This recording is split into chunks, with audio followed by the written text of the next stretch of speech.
La historia de Belicena Vilca no es una historia de prensa rosa, tampoco una narración ficticia.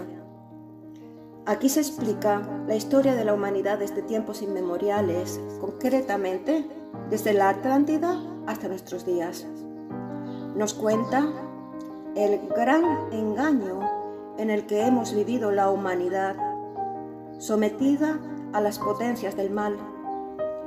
En este libro encontraréis respuesta a las múltiples preguntas que os podéis hacer y también os da las claves para salir del gran engaño y poder volver al origen, vuestro origen espiritual.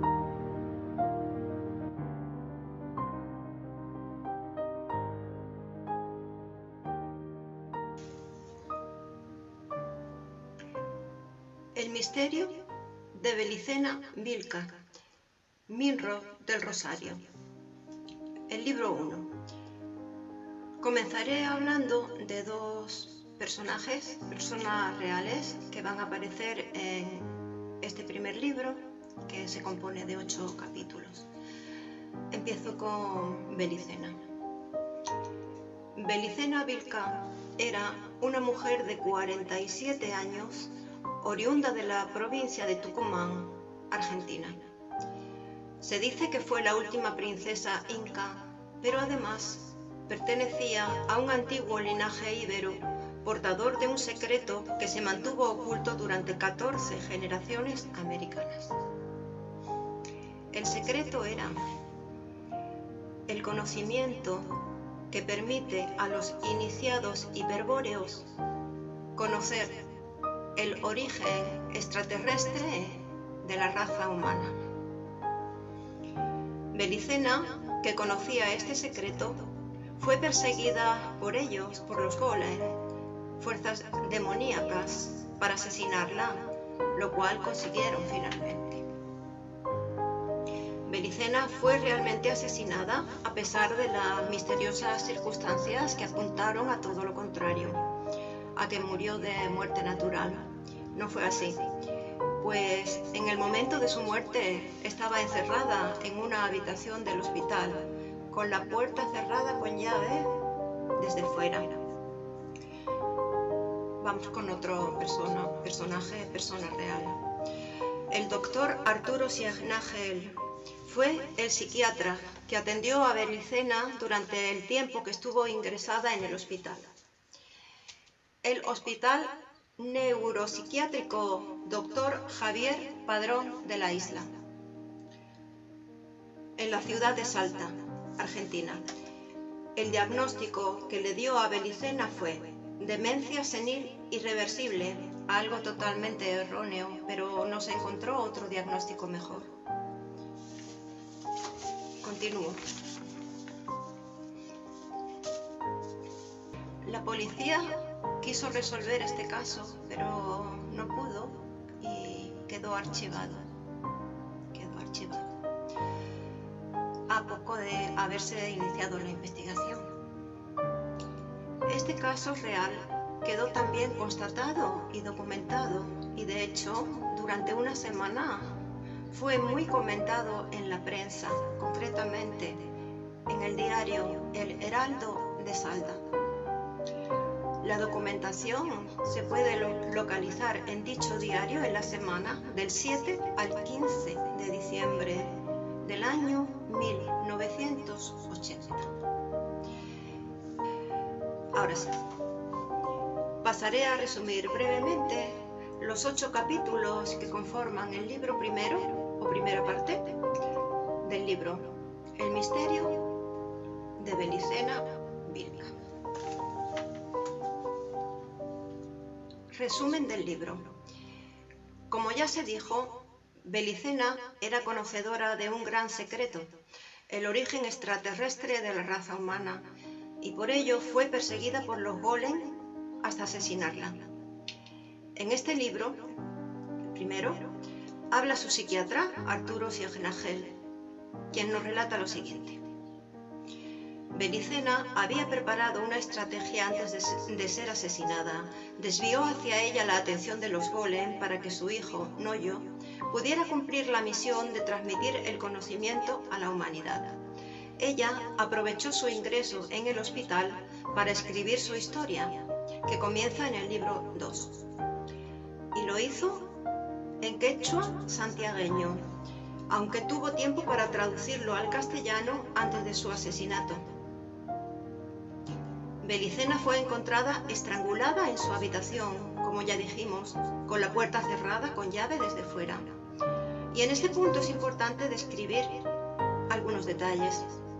¿Cómo fue encontrada Belicena tumbada sobre su cama? Pues fue encontrada con ambas manos cerradas sobre las frazadas o mantas, con los brazos estirados a lo largo del cuerpo. Alrededor de su cuello estaba enrollada una trenza teñida de blanco. El pelo de la trenza era europeo, lo cual se sabe por su corte ovalado al ser seccionado. Y en cada extremo de esa trenza había una medalla. 2 medallas de oro español, concretamente de Huelva. Las medallas tenían forma de estrella de David, lo cual indica que pertenecían a la masonería.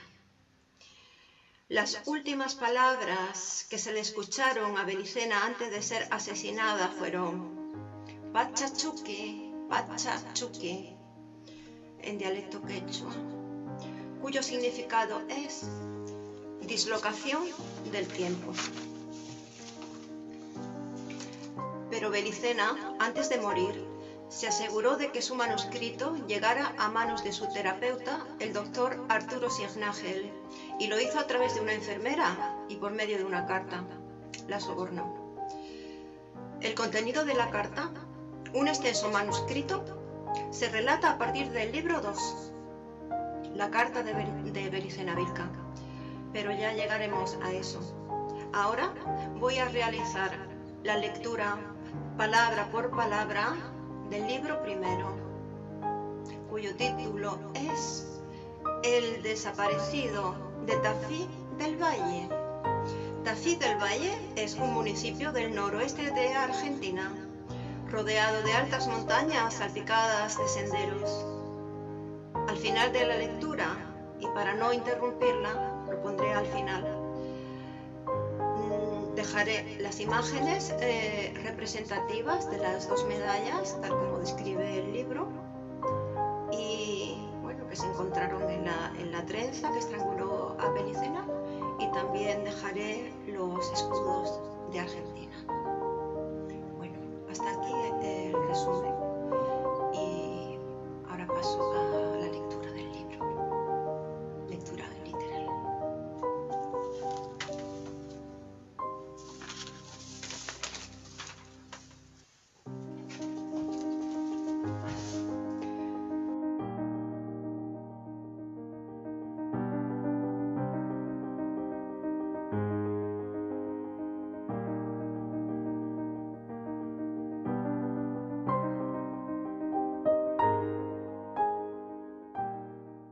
Libro primero. El desaparecido de Tafí del Valle. Capítulo 1.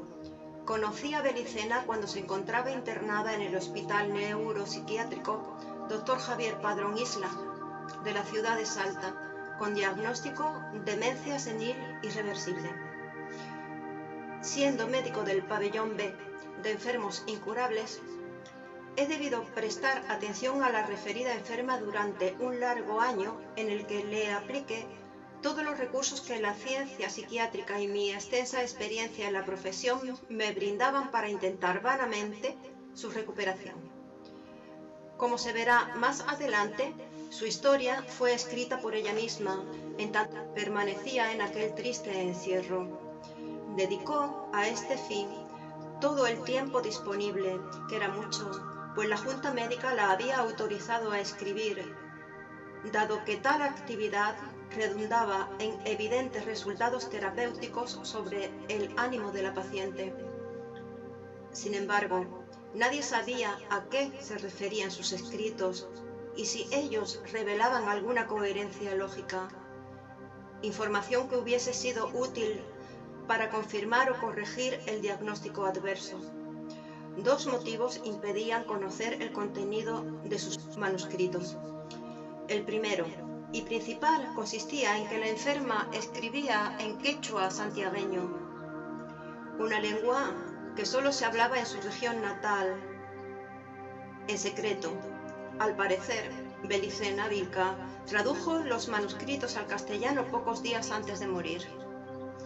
El segundo motivo era el celo homicida que ponía en evitar la lectura de los textos, lo que se tradujo un día en un violento incidente con una enfermera que osó posar los ojos sobre una de sus páginas. Mas, como lo que interesaba era mantenerla tranquila y la escritura contribuía a entretenerla en ese estado, se optó por no contradecir sus maníacos deseos y se le permitió ocultar los manuscritos en un portafolio del cual no se separaba en ningún momento. No obstante, parte de su historia me fue relatada por ella misma mientras duró su convalecencia, ya que mediante largos monólogos a los que frecuentemente la llevaba el psicoanálisis, en los días en que cierta estabilidad mental permitía esta terapia o involuntariamente cuando el tratamiento de la narcosis la sumía en un pesado sopor durante el cual, sin embargo, no disminuía nunca la actividad oral.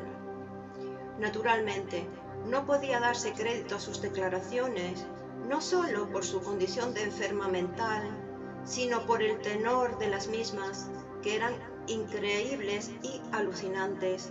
Nunca podría calificarse con mayor justicia a su relato como a la historia propia de un loco. La situación de alienada de Belicena Vilca seguramente desalentará a los lectores sobre la veracidad de los sucesos narrados. Es comprensible, pues tan solo un año atrás yo mismo hubiera hecho todo lo posible por impedir la divulgación de un material que la prudencia y la ética profesional aconsejan mantener en los reservados ámbitos de la historia clínica y el legajo personal. Pero he aquí que la súbita muerte de Belicena Vilca vino a trastornar este racional punto de vista y me llevó a pensar que la historia registra el paso de venerables figuras por las celdas de célebres loqueros. Recordé a Nietzsche, R. Antonin Artaud, el ajedrecista Morphy, el matemático Cantor y muchos otros. Razoné que aquellos famosos personajes presentaban cuadros de esquizofrenia aguda, como mi paciente, lo cual significa que la conciencia se halla fragmentada, aunque no disuelta, y pueden eventualmente producirse estados de lucidez temporal, donde la conducta es más o menos normal. Me dije que si Cantor elaboró la genial teoría de los números transfinitos en el manicomio, y si Nietzsche, durante sus 10 años de internado, podía citar a Homero, Empédocles y casi cualquier clásico de memoria, y en griego antiguo, era posible, en una medida infinitamente menor, que el relato de Belicena Vilca fuese en parte verdadero. Claro, este silogismo aparentemente inconsciente sorprenderá al lector, pero es que todo esto lo pensé deprisa, muy deprisa, porque Belicena Vilca había sido asesinada. Capítulo 2. Aquel desagradable suceso perturbó la marcha impecable del nosocomio, sumiéndonos a todos en un estado de malestar y angustia indescriptible. Especialmente afectado resultó nuestro director, el eminente doctor Cortés, quien temía que el escándalo llegase a mancillar el nombre del ilustre prócer local que lleva el hospital, hecho que, según su clara lógica, influiría en los cheques que la poderosa familia del finado hacía llegar mensualmente. No cansaré al lector con detalles, porque este caso fue muy comentado por la prensa y si desea hacerlo, puede consultar el diario El Heraldo de Salta en las ediciones de la semana que va del 7 al 15 de enero de 1980, donde hallará toda la información. Solo recordaré aquí lo esencial, ya que el desarrollo de este verídico caso requiere considerar las extrañas circunstancias en que ocurrió el crimen y el misterio que lo rodeó, y que aún persiste, pues la policía no logró esclarecerlo, y dignos funcionarios manifiestan dudas sobre si ello será posible algún día, porque dos elementos tan absurdos como irracionales intervienen de manera definitiva en el fatal desenlace, impidiendo toda posibilidad de realizar conjeturas coherentes.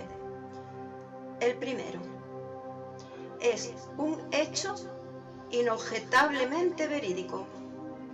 El crimen se concretó en una celda para enfermos psicóticos, herméticamente cerrada, con una pesada puerta de acero entre las 0:00 horas y las 2:00 horas del 6 de enero, sin que nadie, absolutamente nadie, hubiese entrado durante ese lapso.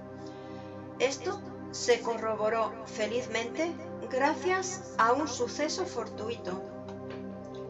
Siendo la noche anterior 5 de enero, es decir, día de festejo de Reyes Magos, parte del personal fue a repartir regalos al Hospital de Niños y al Orfelinato San Francisco de Asís.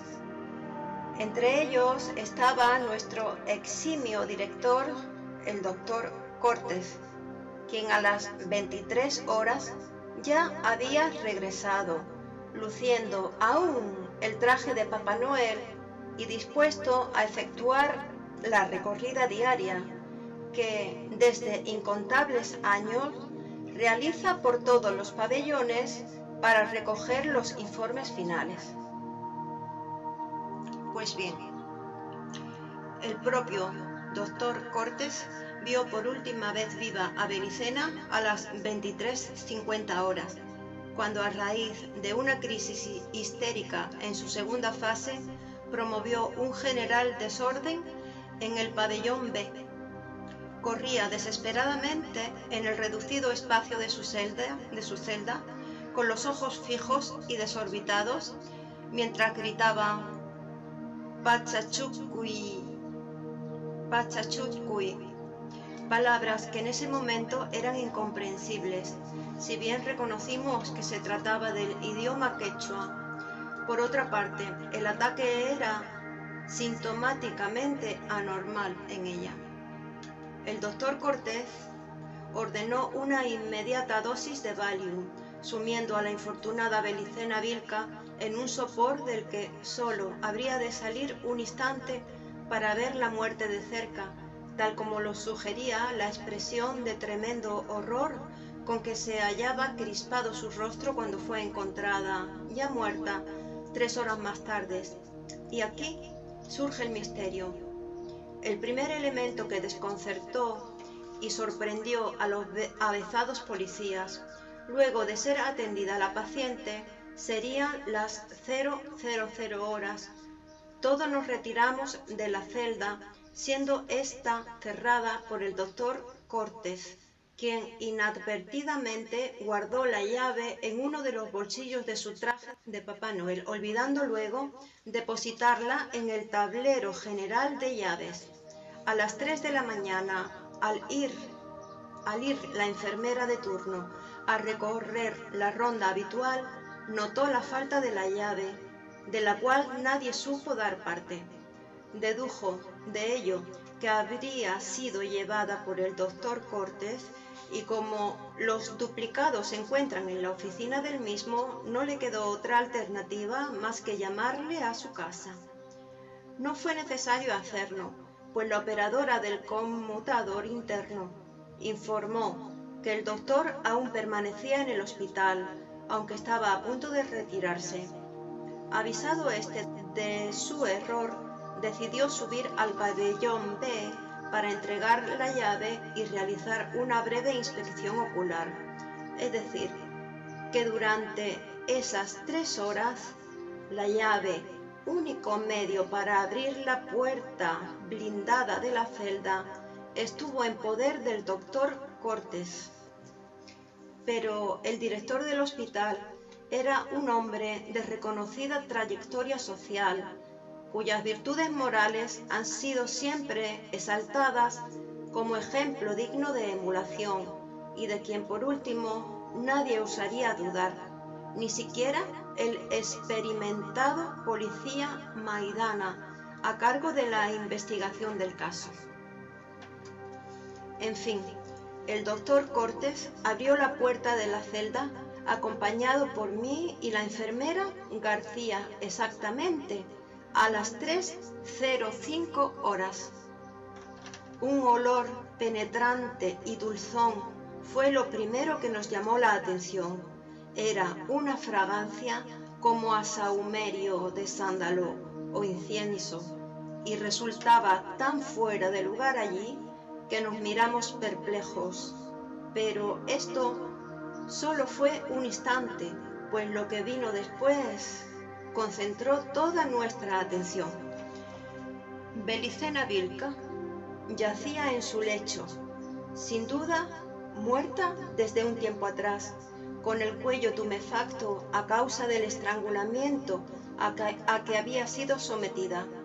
El arma homicida, una cuerda de color marfil, estaba enlazada aún en su cabeza, pero suelta ya, y los dos extremos caían suavemente sobre el pecho hacia el costado de la cama. Era un espectáculo tan horrible que la avezada enfermera García lanzó un grito de espanto y se tambaleó hacia atrás, debiendo sostenerla por los hombros. A pesar de que mis piernas no se hallaban del todo firmes, y no era para menos, la muerta tenía las manos cerradas sobre las frazadas a ambos lados del cuerpo, posición en que debieron estar en el momento de la muerte y que la rigidez cadavérica conservó, lo que indicaba que no se había defendido de su misterioso asesino. Este debió infundirle tal terror que, aun observando cómo le pasaban el lazo por el cuello y luego sintiendo que él mismo se cerraba y le cortaba la respiración, solo atinó a aferrarse desesperadamente a la frazada. Tal deducción se afirma al contemplar el gesto de la cara, los ojos muy grandes y desorbitados, y la boca entreabierta, permitiendo ver la lengua hinchada, que parecía quebrarse en una palabra inconclusa, algo que quizá ya nunca sería pronunciado, quizá la misteriosa palabra Pachachucuy. Expondré ahora el segundo elemento absurdo e irracional, que, al intervenir con el peso contundente de lo concreto, eliminó cualquier esperanza de obtener una pronta y simple solución. Me explicaré mejor. El hecho incomprensible de que la puerta estuviese cerrada con llave cuando se cometía el crimen, primer elemento, podía pasarse por alto, estableciendo las hipótesis lógicas, aunque improbables, de que el asesino poseyese otra llave, o que existiese una conspiración por parte de miembros del cuerpo médico, etc. Al fin y al cabo, tales hipótesis las formulaba la policía, y lo que ellos pretendían era despojar el caso de todo misterio o ilusión sobrenatural. Pero la cuerda color marfil, segundo elemento, consistía en un objeto demasiado tangible para pasarlo por alto.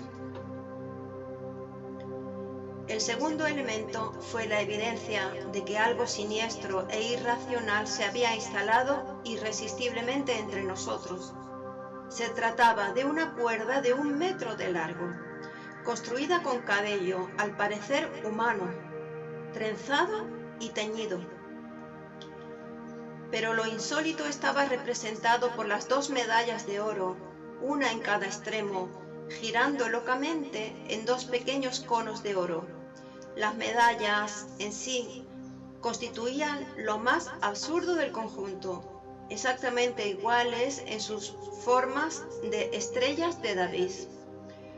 No lo eran, sin embargo, sus grabados e inscripciones.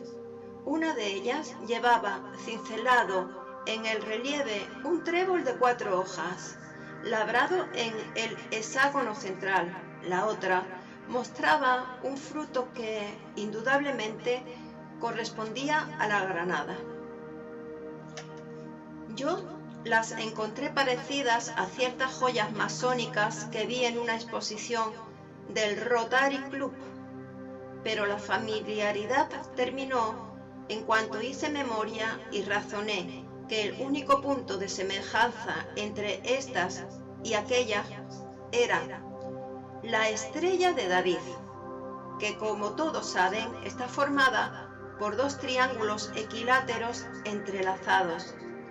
Es un símbolo adoptado desde hace milenios por el pueblo hebreo para identificarse, tal como puede comprobarse hoy en día viéndola en la bandera del Estado de Israel.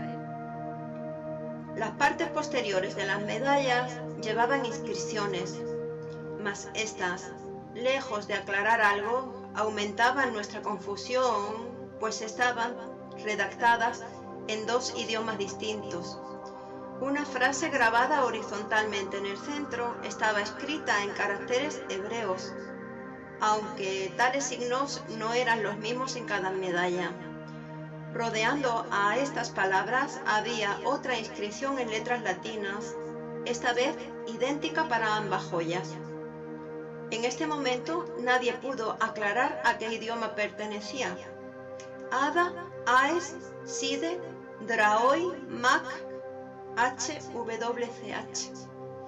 Las palabras hebreas, por su parte, decían: en la granada, 4 letras hebreas, y en el trébol, 4 letras hebreas.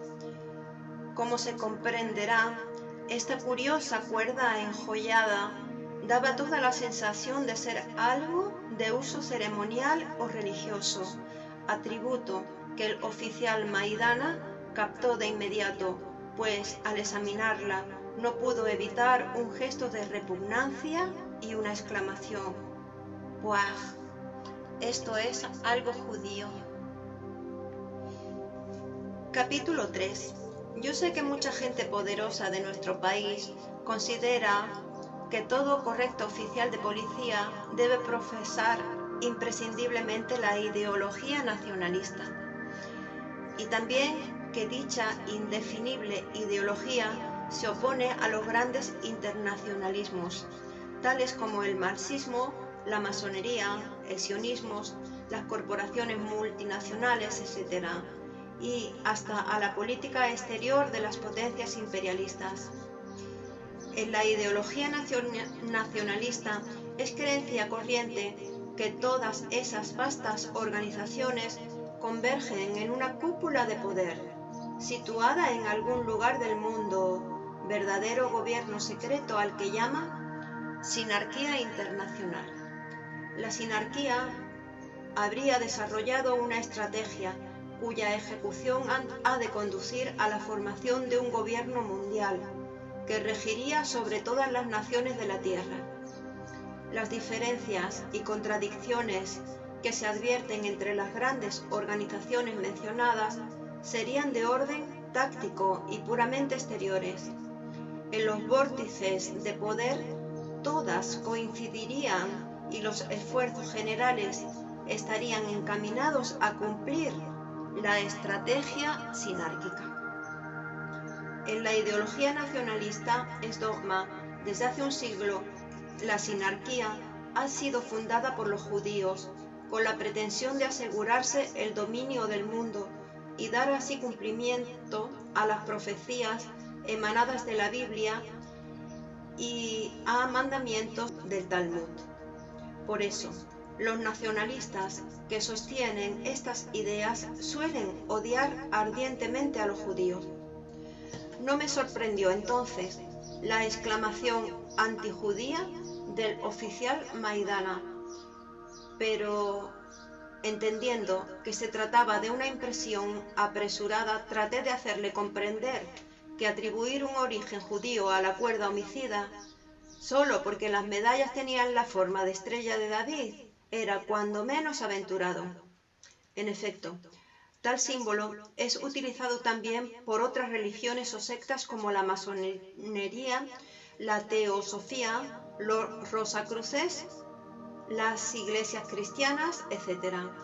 Además, le dije, estaba la granada y el trébol, constituyendo una combinación extraña, y las inscripciones indescifrables y el cordón del cabello teñido, no sería tan fácil calificar el conjunto.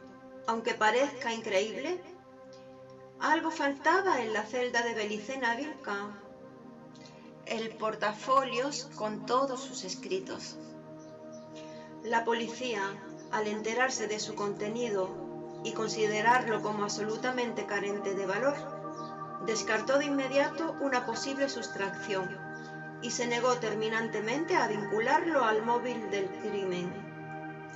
Antes bien, intentó persuadirnos a nosotros de que el portafolios pudiese haber ido a parar al incinerador del hospital, sea por accidente, sea por represalia de alguna enfermera fastidiada por el excesivo celo con que lo cuidaba la enferma.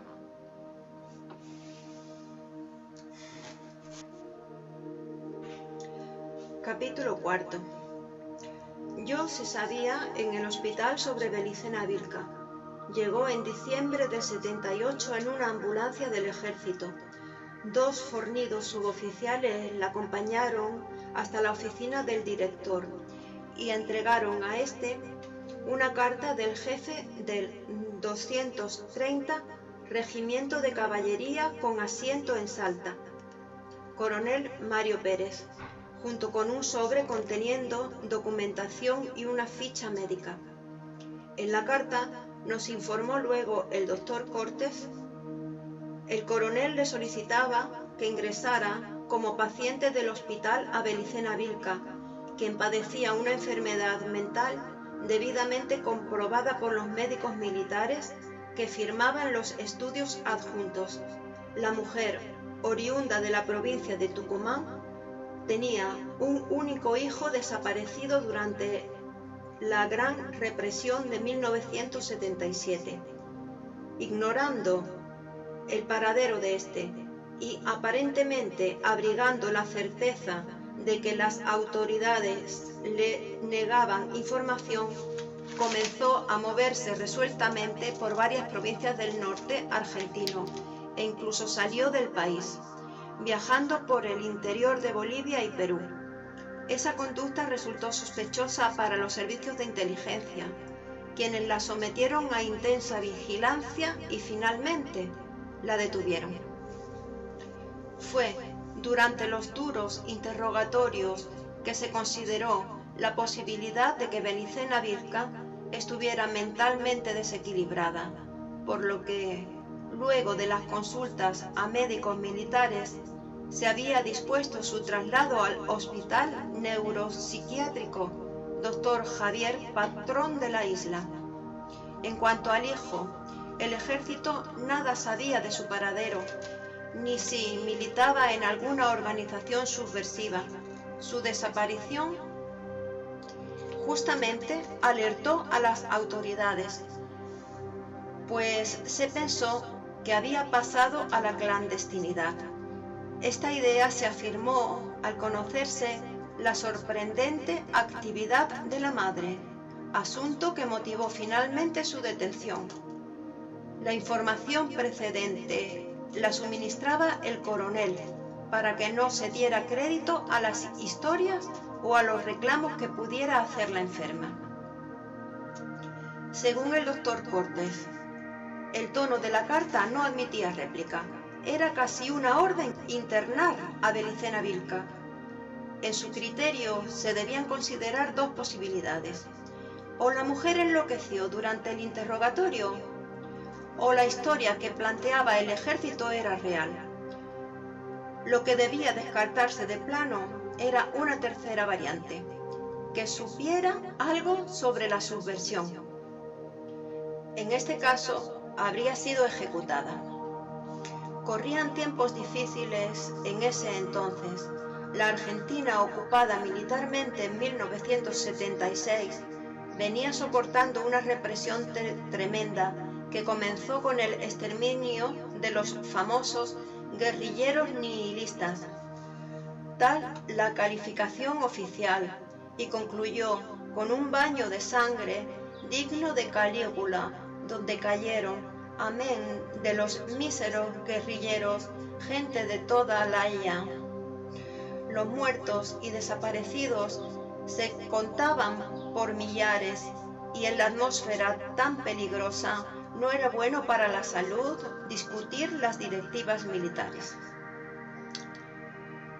Ya vendrán tiempos mejores, nos decía el doctor Cortés. Recuerden que los militares se rigen por las leyes de la estrategia. Y con su habitual erudición nos citaba a Maquiavelo, genio de la estrategia, que en su obra El Príncipe dice: al apoderarse de un estado todo usurpador, debe reflexionar sobre los crímenes que le es preciso cometer y ejecutarlos todos a la vez, para que no tenga que renovarlos día a día y, al no verse en esa necesidad, pueda conquistar los hombres a fuerza de beneficios. Porque las ofensas deben inferirse de una sola vez, para que, durando menos, hieran menos, mientras que los beneficios deben proporcionarse poco a poco, a fin de que se saboreen mejor. Esta era, para el doctor Cortés, la filosofía del gobierno. Recuerdo, como si fuera hoy, cuando acompañé a Belicena Vilca al pabellón B, impresionado por su trato culto y su sencilla prestancia. Sin ser realmente alta, lo parecía, debido a su cuerpo menudo pero erguido. El cabello, negro y lacio, de suaves filamentos, le caía hasta la cintura. Los ojos, ligeramente rasgados, eran verdes, y la nariz, algo prominente, daba un efecto de firmeza al rostro, enmarcado en un óvalo casi perfecto. Su boca, proporcionada, era de labios carnosos, las cejas pobladas y rectas sobre los ojos.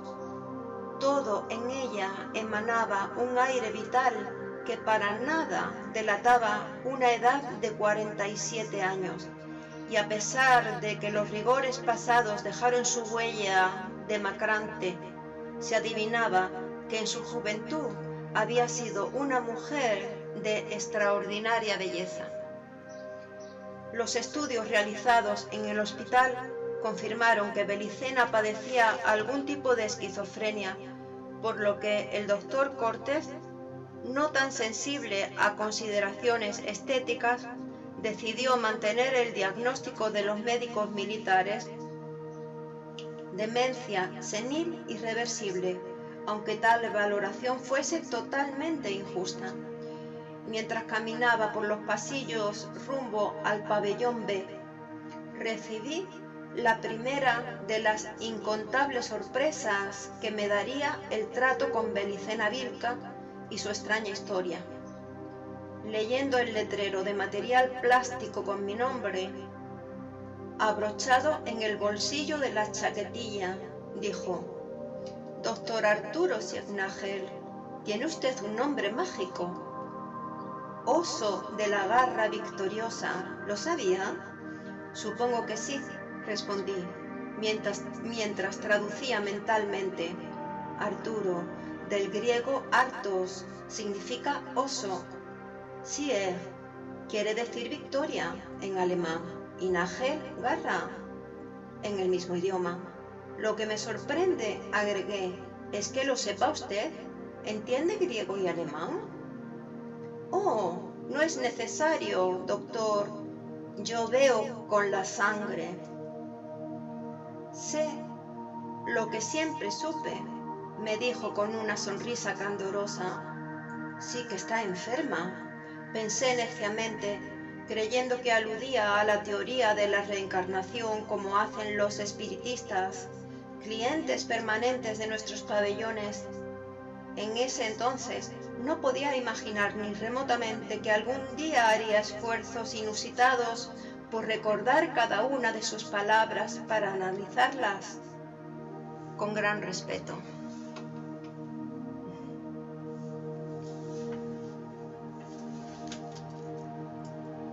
Capítulo 5. No debe sorprender que la policía archivara el caso a poco de haber comenzado la investigación, pues tras cada paso que daba en pos de esclarecerlo, todo se tornaba más confuso, siendo injustificable el depositar tanto esfuerzo en un crimen que parecía que a nadie interesaba resolver. En primer lugar, porque Belicena Vilca no tenía familiares conocidos que reclamasen justicia, pero principalmente por el misterio que rodeaba al asunto. ¿Cómo entró el asesino en la celda herméticamente cerrada? ¿Por qué utilizó una valiosa cuerda enjollada para matar a una alienada indefensa? Y lo más incomprensible, ¿cuál podía ser el móvil del crimen? ¿El motivo que hiciese inteligible lo ocurrido? No había respuestas para estos y otros interrogantes que surgían, y al pasar el tiempo sin que se avanzara un palmo, el caso fue prudentemente cerrado por la policía. A los 2 meses nadie hablaba del crimen en el hospital neuropsiquiátrico, y eran pocos los que algunos meses más tarde recordaban a la malograda Belicena Vilca. La rutina diaria, el trabajo fatigoso, los problemas cotidianos e inevitables, todo contribuye a que el hombre mundano, sumergido en el devenir de su destino, se torne impermeable al dolor ajeno o a aquellos fenómenos que no afectan permanentemente su realidad concreta. Yo no soy la excepción a la regla, y en cuanto toca a lo aquí narrado, seguramente habría olvidado el horrible crimen acosado por las obligaciones de mi residencia médica, la atención del consultorio o las clases de antropología americana que sigo como curso terciario de posgrado. Digo, habría olvidado, porque la historia de Belicena Vilca invadió de pronto mi propio mundo, trastornándolo todo, conduciéndome hasta el borde del abismo demencial en que ella sucumbiera. Como dije, la policía se desinteresó bien pronto del crimen. Luego de las declaraciones de rigor prestadas en los días subsiguientes, ya no nos molestaron más y la vida retornó a su ritmo normal. Al cadáver de Belicena Vilca se le practicó una autopsia que solo sirvió para confirmar lo ya supuesto por nosotros. La muerte fue ocasionada por estrangulamiento por la cuerda blanca. Como no tenía parientes conocidos, se envió un telegrama a su único visitante, un indio chahuacano, radicado al parecer en la provincia de Tucumán, pero al transcurrir un cierto tiempo sin que éste acudiera, se procedió a inhumar los restos en una necrópolis local. En esos días, mediados de enero, pleno verano norteño, mi única preocupación consistía en planear las vacaciones anuales que comenzaban el día 20 y se extendía hasta fines de febrero. Sin duda, tendría tiempo de hacer algunas excursiones y preparar las materias que rendiría en marzo. Justamente, en una visita que hice a la Facultad de Antropología de Salta para inscribirme en un examen final, me crucé con el profesor Pablo Ramírez, doctor en filología de prestigio, al cual conocía por haber asistido a uno de sus cursos de lenguas amerindias. Al verlo, se me ocurrió súbitamente hacerle una consulta. Buenos días, doctor Ramírez. Si no le incomoda perder solo un momento, quisiera preguntarle algo. Buenos días, doctor Arturo Signagel, respondió mientras inclinaba cortésmente la calva cabeza. Usted dirá, verá, doctor Ramírez, hace unos días falleció una paciente en el hospital neuropsiquiátrico donde soy médico, y antes de morir pronunció una palabra quechua, algo así como Pachachucuy. Yo traduzco Pacha como mundo y Chucuy desmembrar, o sea, desmembrar el mundo. Como no tiene sentido, desearía que usted me diga si hay alguna otra acepción de esa palabra. Trataba de no dar información sobre la extraña muerte. El profesor Ramírez escuchó mi traducción con invisible desagrado. ¿De qué parte era oriunda su paciente? De la provincia de Tucumán. Parece que siempre habitó en los valles calchaquíes, aun cuando últimamente había viajado al norte, incluso a Perú y Bolivia, pero de tales viajes sé muy poco, pues jamás aceptó comentarlos. Bien, dijo el doctor Ramírez con impaciencia. Como usted sabe, el quechua tiene muchos dialectos, pero de acuerdo a la afiliación que me ha dado, le sugiero considerar lo siguiente. Si bien Pacha es mundo, o la tierra, como en Pachamama, tierra madre, en quechua santiagueño, Pacha también quiere decir tiempo. En este dialecto, Chucuy es el verbo transitivo dislocar, por lo que su palabra significaría dislocar el tiempo o dislocación del tiempo, en un sentido más actual. Debo confesar que una sensación de alarma me invadió mientras escuchaba al viejo profesor, pues algo interior, un secreto instinto, me decía a gritos que si había alguna explicación para el asesinato de Belicena Vilca, ésta se encontraba más allá de la comprensión normal, en un ámbito en que seguramente regían las leyes ignoradas por el hombre. ¿Qué era esta dislocación del tiempo, sino un concepto oscuro, inaprensible, que se resiste a la razón, pero que guarda un nexo existente con el asesinato?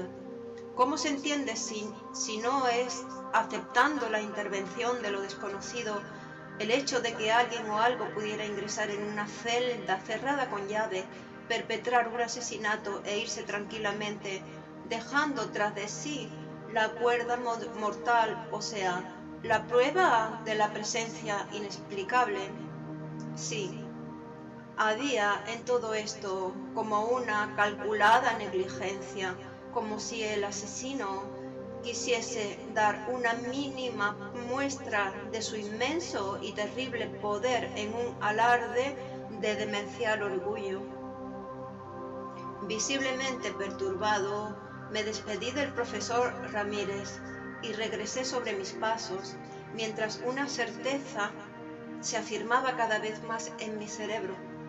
Belicena Vilca sabía que un peligro mortal la acechaba cuando gritaba Pachachucuy, Pachachucuy. Capítulo 6.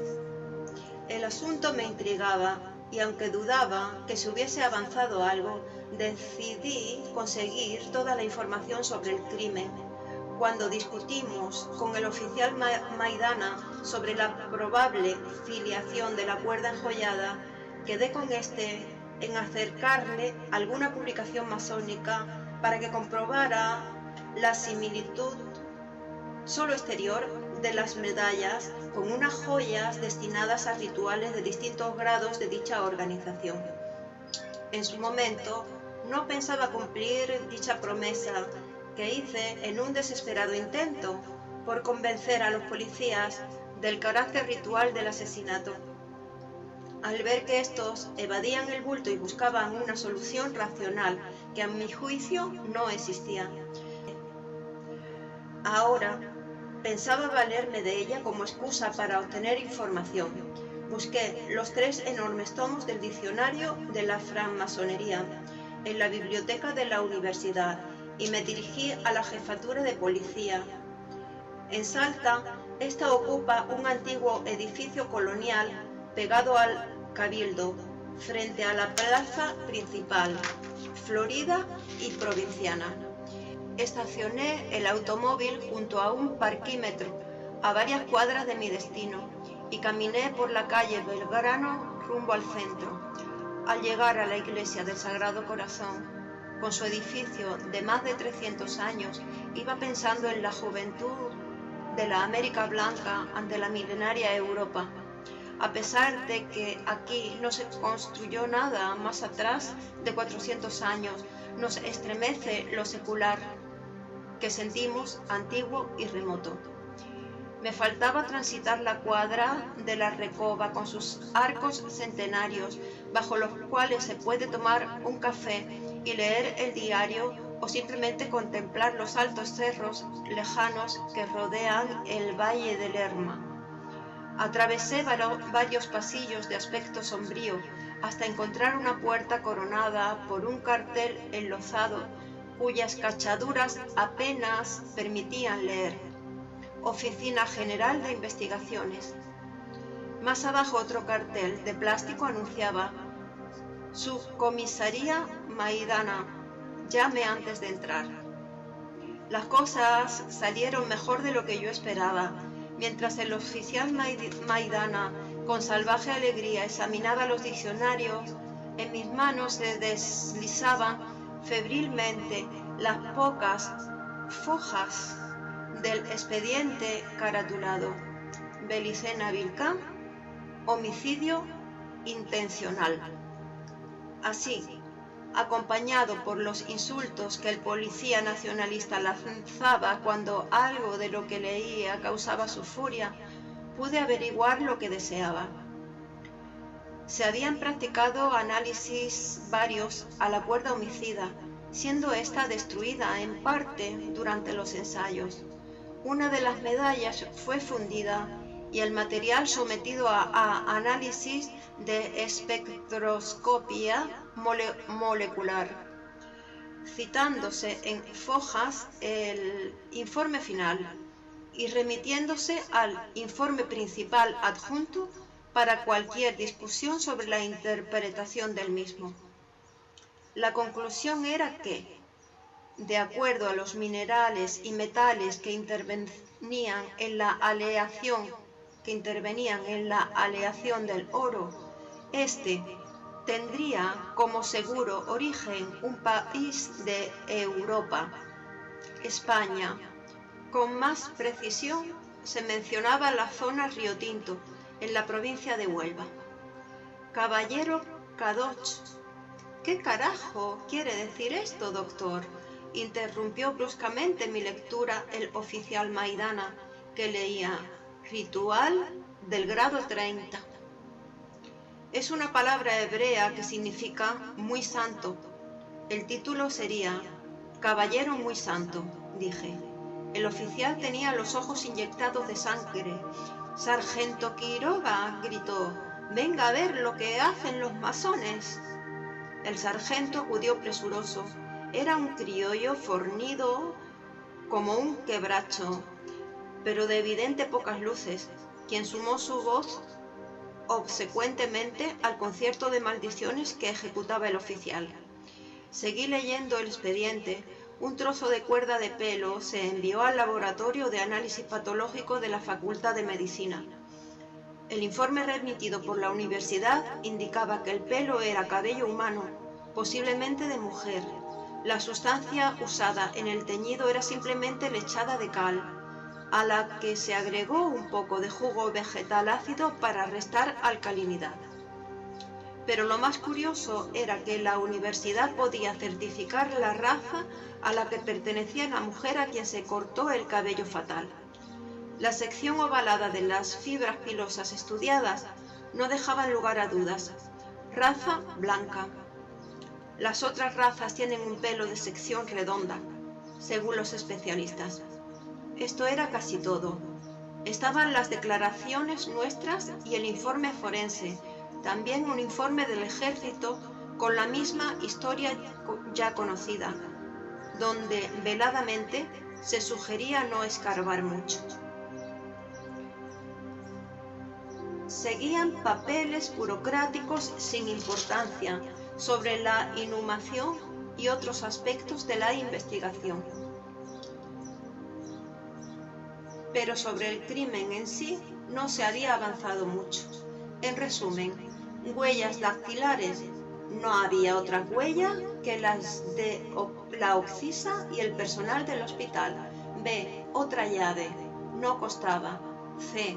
Peritaje en la puerta. Indicó que los goznes estaban intactos, igual que la cerradura. No hubo forzaduras con ganzúa, barreta ni de ninguna especie. D. Peritaje forense. Muerte por estrangulamiento. E. Peritaje del arma homicida. Cuerda de pelo humano, teñida con cal, medallas de oro español de significado desconocido. Ni una palabra sobre la desaparición del portafolios y por lo visto no se había considerado útil investigar las leyendas grabadas en las joyas. «¡Perros judíos!», gritaba el oficial, que leía el artículo jesuita, donde hay un cuadro titulado «La Compañía de Jesús vista por la masonería», en el cual se ve, entre innumerables símbolos de todo tipo, al superior general de la orden jesuita sentado sobre una montaña de cráneos, de donde asoma también la cruz de Cristo. Como buen nacionalista católico se sentía agraviado, ofendido personalmente por la perfidia de la judeo-masonería.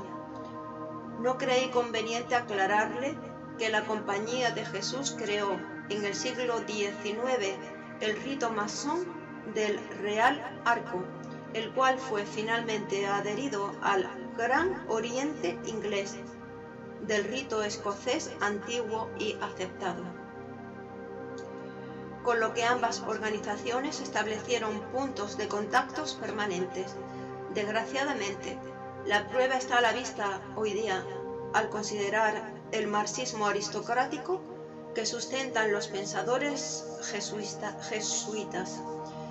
Sería ridículo admitir la existencia de una sinarquía internacional y creer que la Iglesia romana, organización temporal, está exenta de su control. Pero sería inútil. El oficial no aceptaría este razonamiento. Cargué los pesados tomos y me despedí del subcomisario Maidana. «Adiós, oficial. Si me necesita, no tiene más que llamar al hospital». «Hasta siempre, doctor. Le agradezco la colaboración que nos ha prestado». Capítulo 7. Era viernes y podría descansar el fin de semana en la vieja casa solariega de Cerrillos, un pueblo bellísimo que se encuentra a 18 kilómetros de Salta, sobre el mismo camino que conduce a Cafayate, en el corazón de los valles calchaquíes, y más allá, a Santa María de Catamarca. Allí vivían mis padres, ancianos ya, y una hermana viuda con 2 niños. La perspectiva de verlos y pasar unos días con ellos siempre me colmaba de alegría. Así pues, no debe impresionar a nadie que unas horas más tarde, mientras conducía el automóvil por el camino bordeado de viñas, no pensase más en el horrible crimen. Sin embargo, estaba escrito que la paz sería breve. En menos de 1 hora, mi vida se hizo trizas y un futuro de médico, antropólogo, catedrático, es decir, profesional cabal, desapareció como probable destino para mí. En la casa de mis padres me esperaba la carta de Belicena Vilca y el comienzo de la locura. Si tan solo no la hubiese leído, cuánto dolor, muerte y duelo causé a mis seres queridos por haber leído aquella carta. Y lo más nefasto, haber creído en lo que ella decía. Y con seguridad, nada nos habría pasado de no recibir la carta. ¿Cuánto me arrepentiría 3 meses después por haberle dado crédito en ese mismo lugar? El lunes siguiente comenzaban mis vacaciones y al volver al hospital, en marzo, todo estaría olvidado. No debí leerla. Esa fue mi última oportunidad de continuar siendo normal, es decir, cómoda y mediocremente normal. Amado por todos, respetado por todos y desde luego por el buen Creador. Sí, no es una blasfemia. El buen Dios Creador debía estar orgulloso de mí.